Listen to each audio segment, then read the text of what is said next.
Hello and welcome everybody to the Verdant Growth Daily, where we give you the news, tips, and tools you need to live eco.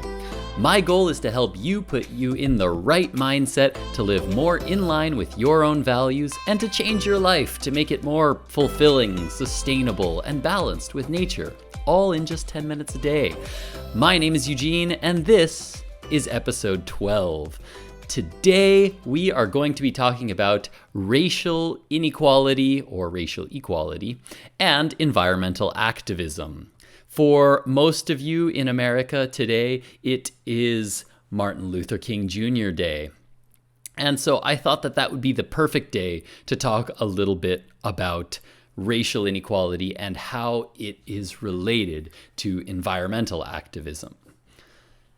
Activism in general is a very good thing, right? People fighting for civil rights, fighting for justice, and for the general good of humanity and society. Every activist out there has an ideal, something they want to fight for. Very few people notice that a lot of the different kinds of activism, a lot of the rights that they're fighting for, are all deeply connected. In my case, I started out with environmental activism. I started thinking a lot about environmental justice and what needs to happen in order for us to be better to the planet. But the more you look into it, the more you start to see that there are very, very deep connections with other forms of activism as well. So in my case, I came from the perspective of thinking about pollution and climate change. So when I think about who does pollution and climate change most affect? Well, in general, I think about the people who have the worst food and the worst nutrition, the worst healthcare, and the worst treatment from society, right? The least amount of money, maybe the least amount of resources to be able to deal with hardship. That's generally minority communities. When we think about like Black communities, for example, that were, after being freed from being slaves, were very often given land or could only afford land that were near factories and industrial centers where a lot of pollution and a lot of toxins are released into the air, into the water, into the ground around the factory. So in America, Black and Hispanic communities are generally exposed to far more air pollution and toxins than white communities are. White Americans, on average, experience much, much, much better air quality than the national average. So there are also kind of discriminatory housing policies known, like you might have heard of redlining before, which is where minority communities are generally living in places which are going to have more pavement, less nature, less parks, fewer trees, and therefore higher average temperatures. So this generally means that these minority communities are usually exposed to higher temperatures, but yet they don't necessarily have the resources or the money to be able to afford air conditioning and the electricity costs associated with it, meaning that they have much higher levels of stress and health issues related to heat stress. Anything like storms, wildfires, floods, heat waves, all of those things cause health problems and property damage, all disproportionately to minority communities. Climate change, it's the same. It increases all of those factors. And so these studies have been done. Climate change will cause more economic harm to the nation's poorer countries. I think when Hurricane Katrina hit, 30% of Black New Orleans residents didn't own cars, meaning that when they were told to evacuate, they couldn't. They just did not have a way to evacuate. People in those minority communities have the lowest amount of resources to be able to cope with the problems that come. So all of these problems are connected, right? The same goes for indigenous populations, right? Indigenous rights also have very, very deep connections to how American government treats nature, treats national parks, treats national forests, right? So a lot of these people that are fighting for indigenous rights or black rights or Asian American rights, a lot of times these people are fighting for rights and values that are very, very, very closely connected to climate and environmentalism. And that was something that I slowly started to find out. Hey, if I'm fighting against oil drilling, then I should also be supporting indigenous land rights. If I want to fight air pollution, then I should also be standing up for air quality in minority communities, right? By fighting for, the other way works as well. By fighting for air quality among minority communities, we also fight CO2 emissions from industry, right?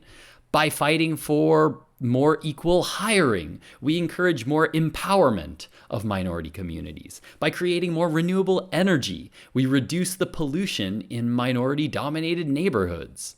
By stopping climate change and by fighting climate change, we reduce the stress on those minority communities as well. The world of climate activism has historically been dominated by white men. And I think that among indigenous communities, of course, those protests and that activism has been primarily from indigenous people. And of course, in black rights, it's mostly black people. In a way, we have all of our activists divided thin among all of these different sectors, people fighting for indigenous rights, people fighting for black rights, people fighting for Mexican rights, people fighting for plastic pollution, the reduction of plastic pollution from industry, people fighting against the oil industry. We have so many activists that are spread out over so many different things that are all very deeply connected. So we need to learn how to work together. Black Lives Matter, the climate movement, they're connected. If we could connect those two together, we would increase our strength for both black rights and climate change activism. This goes for every single form of activism out there that I can think of. In some way, every form of activism that I can think of out there is going to be connected to environment, which is what I'm interested in. So we need more connection. And I don't know that I'm the best person to start creating these connections. There are definitely people out there who are more well-known and better connected. But if there is anyone out there who is interested in starting some conversations, get a hold of me.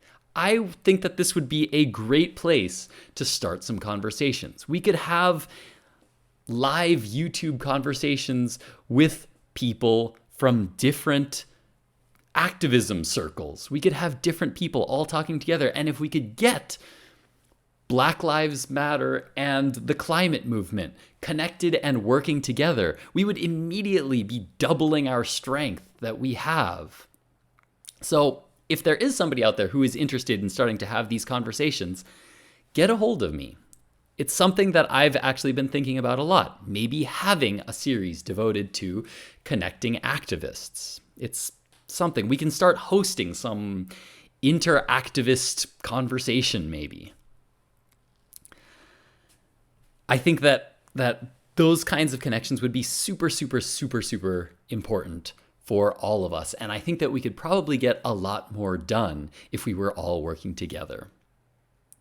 It was Martin Luther King who said, "Injustice anywhere is a threat to justice everywhere." We are caught in an inescapable network of mutuality, tied in a single garment of destiny. Whatever affects one directly affects all indirectly. It's amazing how much the things that Martin Luther King Jr. said back decades ago are still applicable to today's life. So many of the quotes that he talked about, I could read with the frame of environmental activism in my mind, and they still apply. They're still so relevant. And so it's one of my hopes through this channel that we fight for environment, but I think that we need to start getting more people connected. We need to start connecting more communities together. Because right now, everybody is fighting for their own cause. But all of those causes could be connected. And they should be connected. At least in my opinion. That's what I think, and I hope you guys think so too. Thank you guys so much today for watching and listening. If you want to come on and interact with me live, be sure to subscribe to me on my YouTube channel, hit the notification bell so that you get notified when I go live. Find me also on social media in all the places in the description box down below, especially on Twitter, because that's where I start posting about half an hour before I go live. So super, super important if you want to chat with me live. Also, feel free to just tweet me on Twitter for any questions you have. Anything that you would like me to talk about at some point, just reach out, just throw it out there. I'm always looking for more topics to talk about on the daily. Thanks again for watching, guys. Eugene and Verdant Growth, out.